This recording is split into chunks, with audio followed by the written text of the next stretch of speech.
कई नेताओं के पास गए कि मुझे बचाइए, मेरे पास खाने का कुछ नहीं है, और इतना मर्मस्पर्शी है जीवन कोई दे नहीं पाया काजी नजर।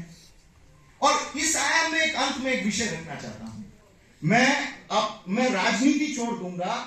मुझे लगता है कि वो जो भविष्य के भारत का सोचते थे, इंडिया का, वो मैं आज आकर मैंने ये महसूस किया। आज कश्मीर में हम जब पिछले कई दिन से देख रहे हैं, माहौल बदल रहे हैं, बहुत चुनौतियों के बावजूद भी एक नया कश्मीर जो प्रधानमंत्री नरेंद्र मोदी जी ने कहा था, वो नया कश्मीर जो भी थोड़ा दिखेगा उसको ये महसूस होगा कि नया कश्मीर बन रहा है। और ये कश्मीरियों के लिए और ये भारत के सब के लिए कि कश्मीर का तरक्की हो, कश्मीर में खुशहाली रहे, कश्मीर के लोगों को अपॉर्चुनिटी मिले, कश्मीर के लोगों को संवैधानिक हक मिले, ये सबके लिए बहाल हो, ये हमको अब समझ में आ रहा है। कश्मीर में हो गया है, पूरा हो गया है, एक विधान भी है, एक निशान भी है। अब आने वाले दिनों में चुनाव भी होगा। ऑलरेडी पंचायत लेवल पे चुनाव हो गया है, इतना ज़बरदस्त हुआ है, नो वायलेंस, नो प्रॉब्लम। जैसे बंगाल में इतना वायलेंस हुआ, यहाँ नहीं हुआ। ये कश्मीर में नहीं होता है, बंगाल में होता है। तो ये तो बदल रहा है कश्मीर। देखिए, जहाँ हुए बलिदान मुखर्जी वो कश्मीर हमारा है। आज कश्मीर में पंचायत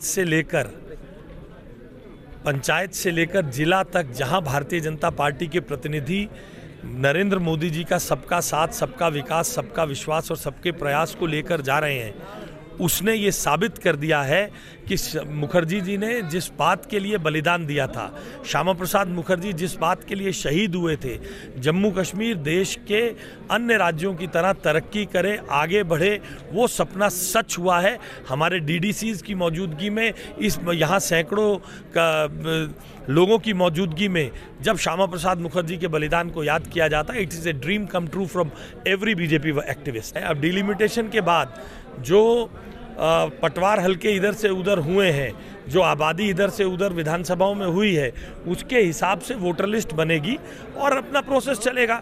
जब फ्लोर ऑफ द हाउस पे लाल किले की प्राचीर से प्रधानमंत्री कह चुके हैं, फ्लोर ऑफ द हाउस पे पार्लियामेंट में गृह मंत्री जी कह चुके हैं, ये सब बहुत जल्द होगा। ऐसे ही ये प्रोसेस पूरा होगा। मगर हाँ, आपके माध्यम से उनको कहना चाहता हूं जो बार बार लोन वुल्फ अटैक या टारगेटेड किलिंग के माध्यम से इस डेमोक्रेटिक प्रोसेस को इसलिए रोकना चाहते हैं कि उनकी परिवारों का, इस जनता को एक्सप्लॉइट करने का काम चलता रहे, जिन्होंने अपने नज़दीकियों को ही सारा पॉलिटिकल पावर दिया है कि ये ज़्यादा दिन चलेगा नहीं।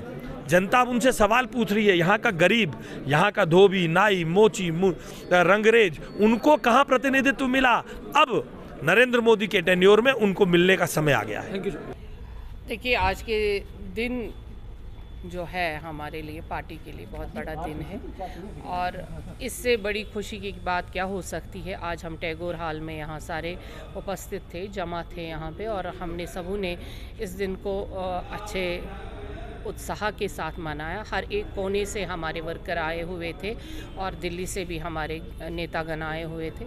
सबों ने उनकी याद में जितना भी बोलना था बता दिया, और हमें गर्व है कि उनका मिशन पूरा हो गया। भारतीय जनता पार्टी 23 जून को डॉक्टर श्यामा प्रसाद मुखर्जी, जिनका कत्ल, जिनको यहाँ श्रीनगर के सेंट्रल जेल में शहीद कर दिया गया, जिनकी आवाज़, जिन्होंने देश परमानेंट सिस्टम के खिलाफ, और जिन्होंने एक आवाज़ लगाई थी, एक विधान, एक प्रधान और एक निशान, उस असना में उनको लखनपुर से गिरफ्तार करके श्रीनगर के सेंट्रल जेल में यहाँ शहीद कर दिया। और आज Bharatiya Janata party national level पे इसको बलिदान दिवस के तौर पर, लेकिन आज जो कश्मीर के 26 जो शहीद पिछले 2 सालों में हैं, जिन्होंने डॉक्टर श्यामा प्रसाद मुखर्जी के उस मिशन को आगे बढ़ाया, देश की एकता, देश की अखंडता और देश में तिरंगा ऊंचा रहे, जिसके लिए उन्होंने अपनी जानों को नजर रखा, आज हमने उनको यहाँ श्रीनगर के टैगोर हॉल में उनको खराज अकीदत पेश किया। और उन शहीदों का जो मिशन उनका था कि एक अखंड भारत, श्रेष्ठ भारत, जो मिशन उन्होंने उठाया था, उसको आज हमने यहाँ से यही अपने कार्यकर्ताओं को आके इस मिशन को आगे लेकर भारतीय जनता पार्टी को ग्राउंड लेवल पर और ज़्यादा मजबूत बनाया जाए।